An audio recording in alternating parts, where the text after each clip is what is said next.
Welcome back to the Broadway Show. I'm Tamsin Fidel. Let's get back to it. I've got the eye of the tiger, fire, dancing through the fire. And Juliet is up for 9 Tony Awards, including Best Musical and Best Book. Paul Wontorek sat down with Emmy winner and Tony nominee David West Reed at the Civilian Hotel's Starchild Lounge.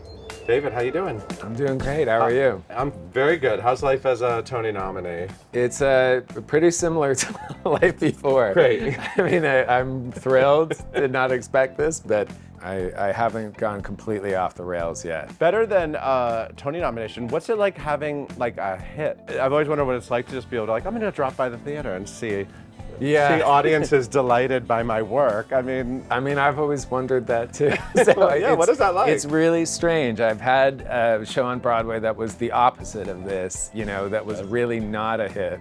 And so I always kind of dreamed of the opposite experience. And I'm still such a geek about it, and just walking around the city every time I see a poster or a digital thing on a taxi cab, I'm still like, look, that's it. That's my show. That's my show. That's my show. I've actually been worried about you. I was worried about you for a while because I loved your other show. Yeah. The Performers opened in 2012. It was one of the funniest shows I've ever seen on Broadway. It was hilarious. Everyone I know loved it, and then it closed 4 days later. So it was a huge flop. Yeah. I'm assuming you've embraced that word. Now I have. I've stopped crying about it now, but it was pretty rough because I wrote The Performers. I was still a student, and everything about it was so wild and unexpected. I was still in my 20s, and people were not only do we want to produce this comedy about porn stars at an award show, but we want to produce it on Broadway with no off-Broadway tryouts, no out-of-town tryouts. And Henry Winkler and a great cast. Amazing cast. Henry Winkler, Cheyenne Jackson, Ari Grainer, Alicia Silverstone, incredible cast. Yeah.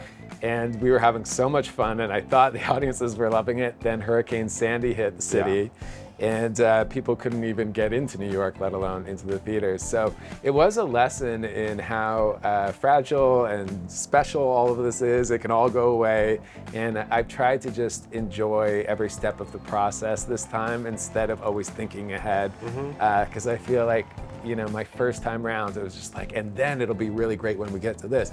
And now every night is like a treat. So it's pretty cool to be here again. So what happens immediately after something like The Performers closed? Like, what did you do? How did you take care of yourself right after that? It was rough. You were right out of school. Yeah. Up and coming writer. Yeah. Very high profile. So what was like the immediate thing? This is a good lesson for people because you clearly turned into a success story. Well, I really did feel like the door closed, but there were all these people who were around me and were excited. And then when the show closed, it was like cockroaches when the light goes on, kind of scattering. And I was left there feeling like it was somehow my fault. And it was like, what if I never get another chance? It really didn't seem like I would get another chance to be on Broadway.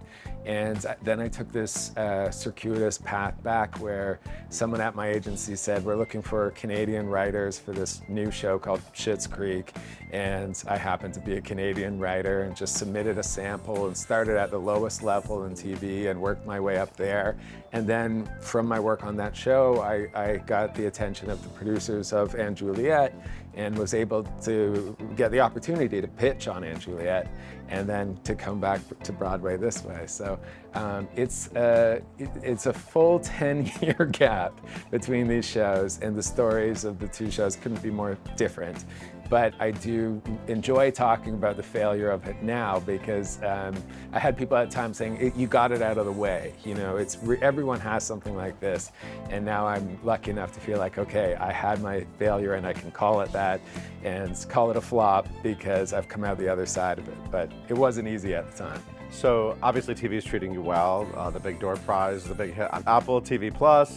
You have another TV show with some great guys. Just say their names. Matthew McConaughey and Woody Harrelson. These are the kind of people you're working with. A couple of nobodies, so I'm bringing the star power to that project for sure.